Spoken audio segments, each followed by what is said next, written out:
যারা নির্বাচনে গেছে তারাই বরঞ্চ জনগণের দ্বারা প্রত্যাখ্যাত হবে। ৮৬ নির্বাচনের কথা মনে আছে আপনাদের?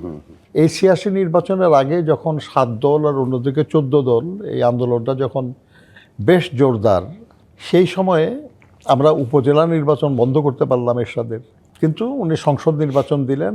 আমরা সবাই এটা বয়কট করলাম যে আমরা এই নির্বাচনে কেউ অংশ নেব না। কিন্তু দেশনেত্রী বেগম খালেদা জিয়া স্থির থাকতে পারলেন।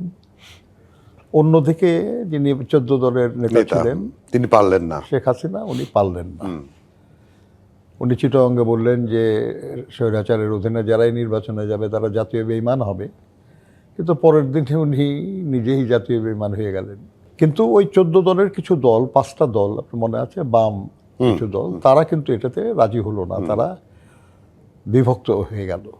এটা হতো না যদি বেগম খালেদা জিয়া এরকম একটা পজিশন না নিতেন, কারণ তা হলে তারা দুর্বল বোধ করতো খুব। কিন্তু যখন তারা দেখলেন যে এদিকে বেগম খালেদা জিয়া অবস্থান নিয়েছে নির্বাচনের বিপক্ষে, তারাও নির্বাচনের বিপক্ষে অবস্থান নিলেন। নির্বাচনে সেই সময়ে রাজনৈতিক বোদ্ধা যারা, তারা সবাই বলতে শুরু করলো আর কি যে বিএনপি শেষ হয়ে গেল। আগে তো বলতো আর কি যে জিয়া রহমান মরে গেলে বিএনপি থাকবে না, কিন্তু দেখা গেল জিয়া রহমান মরার পরেও বেগম খালেদা জিয়া নেতৃত্বে বিএনপি ঘুরে দাঁড়িয়েছে এবং দাঁড়ায় নাই শুধু, বাংলাদেশের অন্যতম প্রধান দল হিসাবেই Japan Bangladesh joint venture company JBS holdings limited অবস্থান নিয়েছে। ৮৬ নির্বাচনে না যাওয়ার ফলে এই নিয়ে প্রচুর লেখালেখি, প্রচুর বক্তব্য যে এই নির্বাচনে না যাওয়ার মাধ্যমে বিএনপি শেষ হয়ে গেল।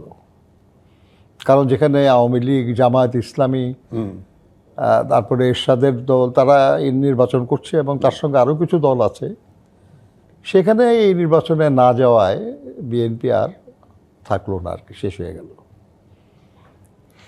এটা আপনাদের ওই সময়ে সাপ্তাহিক বিচিত্রা পত্রিকায় দেশনেত্রী বেগম খালেদা জিয়ার একটা সাক্ষাৎকার ছাপা হয়েছিল, প্রচ্ছদ কাহিনী। সেখানে তাকেই প্রশ্ন করা হয়েছিল যে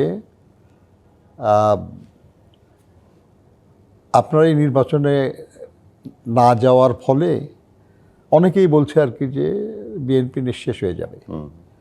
তো ম্যাডাম তার জবাবে বলেছিলেন আর কি যে বিএনপি নিঃশেষ হবে না, যারা নির্বাচনে গেছে তারাই বরঞ্চ জনগণের দ্বারা প্রত্যাখ্যাত হবে।